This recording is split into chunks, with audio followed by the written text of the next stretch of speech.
The morning mist clings to the River Derwent like a burial shroud. September 25th, the year of three kings, 1066. On a narrow wooden bridge 7 miles east of York, the world holds its breath. To the west, the banners of England ripple in silence. Golden dragons on crimson cloth, the standard of Harold Godwinson, freshly crowned and already marked for death. To the east, across shallow water that reflects a pale and indifferent sky, the wolves of Norway wait. They have come in 300 ships. They have taken York. They have crushed 2 English earls and claimed the north as their own. Now they lounge in the autumn sun, armor discarded, weapons stacked by distant longships. They expect hostages. They expect submission. They do not expect the horizon to ignite with the fury of 10,000 Saxons who have marched 185 miles in 4 days, without rest, without mercy, without warning. The bridge is 12 feet wide. The river runs cold beneath warped timber. And somewhere between those two shores, the last age of the Vikings is about to die in blood and iron, and the screams of men who believe themselves immortal. England in 1066 is a wound that will not close. 5 weeks earlier, Edward the Confessor died childless, and the great wheel of succession began to turn. 3 men reached for the crown. Harold Godwinson, Earl of Wessex, warrior and statesman, seized it first. Crowned within a day, legitimized by the Witan, England's Council of Nobles. But legitimacy means nothing to wolves. Across the North Sea, Harald Hardrada, King of Norway, sharpens his claim. He is called Hard Ruler in the Old Norse tongue, and the name is earned. A veteran of 30 years of war, a giant among men, scarred by Byzantine blades and Russian winters. He believes the throne is his by ancient treaty, by blood, by right of conquest. He has assembled the largest invasion fleet the North has seen in a generation, and he is not alone. Tostig Godwinson, Harold's own brother, rides with him, exiled, humiliated, burning with vengeance. Once Earl of Northumbria, Tostig lost his lands through rebellion and his brother's cold politics. Now he will reclaim them with Viking steel. To the south, another contender waits. William of Normandy, bastard-born but razor-sharp, building ships and sharpening swords across the channel. Harold knows this. Harold has been waiting for William. And that is precisely why Harald Hardrada strikes now, when England's eyes face south, when its king stands on the wrong coast, when the kingdom is split between 2 invasions and can answer neither. Harold Godwinson is 44 years old and has never lost a battle. Raised in the shadow of ambition, son of the most powerful earl in England, he understands power as both inheritance and performance. He is calculating, pragmatic, ruthless when the moment demands it. He sent his own brother into exile because the North demanded it, because loyalty to the realm supersedes blood. Now that decision returns to haunt him, sharpened into spears and oiled with Norse fury. But Harold possesses one weapon his enemies underestimate: speed. When word reaches him that the Vikings have taken York, he does not hesitate, does not wait for reinforcements, does not call a council. He takes his housecarls, 2,000 of England's finest warriors, armored in chainmail and hardened by a lifetime of service, and marches north, 185 miles in 4 days. They sleep in the saddle. They eat on the move. They arrive like a thunderclap. Against him stands Harald Hardrada, the last great Viking king. At 51, he is a legend walking, taller than other men, stronger, more experienced. He has fought in Sicily, Russia, Constantinople. He has commanded the Varangian Guard. His body is a map of scars, his name a warning sung in sagas. But age and glory breed overconfidence. He believes Harold is still in the south. He believes York's surrender is the beginning, not the end. He camps at Stamford Bridge in the late summer warmth, awaiting hostages, awaiting tribute. His men shed their armor. 1/3 of his army remains at the ships, 25 kilometers south at Rickle, guarding the longships. It is a fatal miscalculation, and beside him, Tostig Godwinson nurses a wound that will never heal. A brother's betrayal, a title stripped, an exile's rage. He has thrown his lot with Norway because England has nothing left to offer him but humiliation. When the 2 armies meet, it will not be strategy that decides the outcome. It will be preparation against arrogance, discipline against chaos, The man who sees the trap against the man who believes himself untouchable. Stamford Bridge is an unremarkable place, a shallow crossing over the River Derwent, flanked by meadows where farmers grow grain and graze sheep. The bridge itself is narrow, wooden, ancient, 12 feet wide, sagging under its own weight, worn smooth by 1,000 years of traffic. It was never meant to be a battlefield. It was never meant to hold the fate of nations. But geography cares nothing for intention. The Vikings camp on the eastern bank. They have won. York has fallen. The North bows. They wait for hostages from across Yorkshire, promised as tribute, as acknowledgement of Harald Hardrada's claim. The weather is unseasonably warm. Men strip off their mail, stack their shields, wade into the river to cool themselves. Some sleep, some drink. Some sing the old songs of home, of Valhalla, of glorious death that never comes when you expect it. A smaller contingent, perhaps a few hundred, lounges on the western bank, closer to the road from York. They are relaxed, unguarded, and then, on the western horizon, the banners appear. At first, a shimmer, then a line, then a wall of steel and fury. Harold's army does not announce itself. It does not parley. It does not slow. The Saxons hit the western Viking contingent like a hammer striking glass. Men die before they can stand. Swords find flesh before hands find shields. The survivors run, sprinting for the bridge, screaming warnings that come too late. On the eastern bank, Harald Hardrada hears the roar of battle and understands, in a single cold instant, that he has been deceived.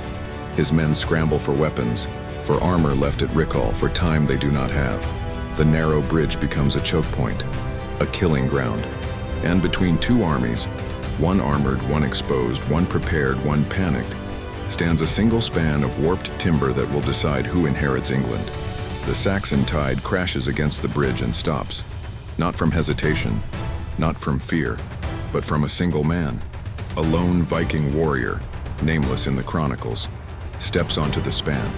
In his hands, a massive double-bladed axe, its edge blackened with use, its haft scarred by 100 battles. He does not speak. He does not need to. The bridge is 12 feet wide. One man can hold it, and he does. The first Saxon rushes forward, cut down in a spray of blood. The second falls with his skull split. The third dies before he reaches the center. The English army, 10,000 strong, grinds to a halt. They cannot flank, they cannot overwhelm. The river is too deep to ford in armor. The banks are too muddy for cavalry, so they come at him one at a time, and one at a time, he kills them. Axes swing, swords thrust, spears jab, and the lone Viking stands unmoved, an island of death in a river of steel. His axe rises and falls with mechanical precision. Men scream. Blood slicks the wood. Bodies pile at the bridge's mouth, forcing the English to climb over their own dead to reach him. Minutes pass. An hour. The sun climbs higher. Behind him on the eastern bank, Harald Hardrada frantically organizes his men.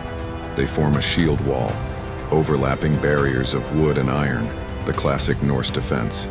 Without armor, they are vulnerable, but with time they might hold, and the lone Viking buys them that time.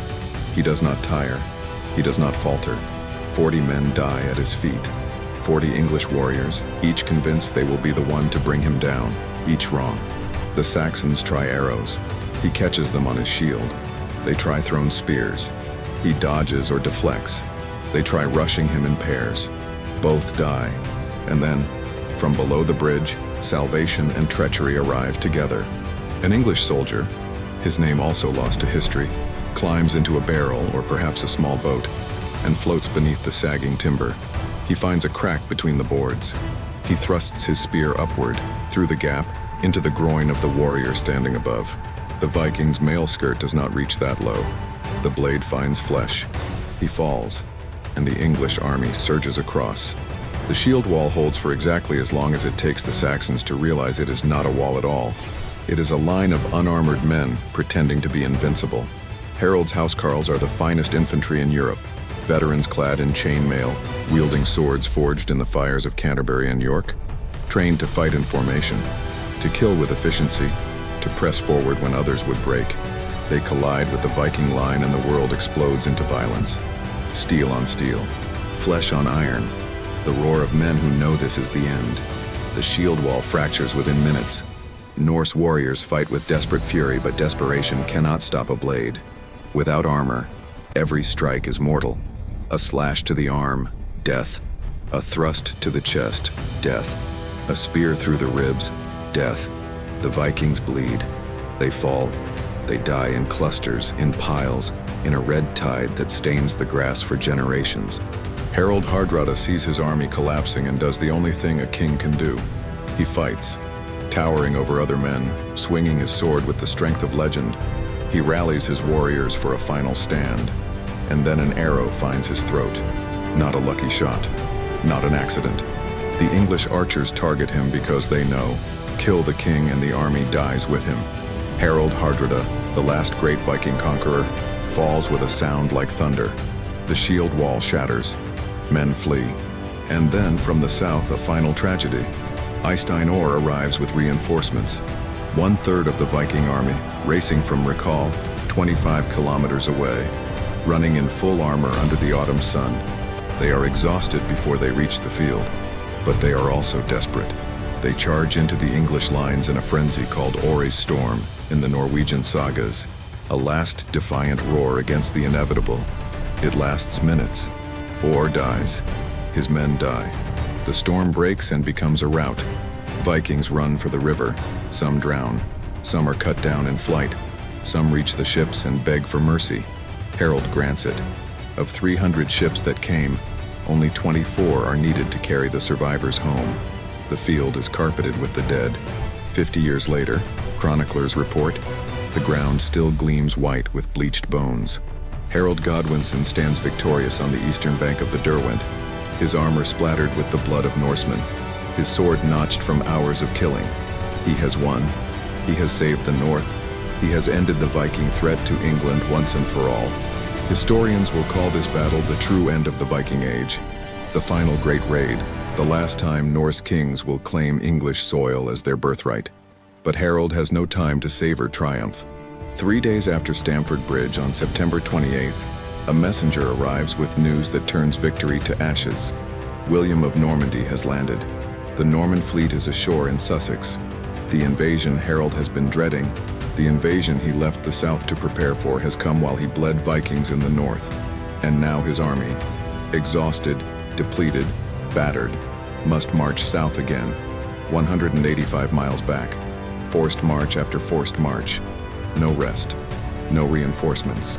Just the same weary warriors who have already won one impossible battle and are now asked to win another. They will not. On October 14th at Hastings, Harold Godwinson will die with an arrow in his eye, and England will fall to the Normans. But that is a different story. Here, on the blood-stained grass of Stamford Bridge, a different truth emerges. The Vikings came as they always had, in dragon ships, with axes and ambition. And for the first time in 2 centuries, they were shattered not by weather or politics, but by the sheer, brutal will of a kingdom that refused to break. The Anglo-Saxon world had 3 weeks left to live, but on September 25th, 1066, it died fighting. And on that field, beneath the smoke and the broken steel, the destiny of an age was rewritten.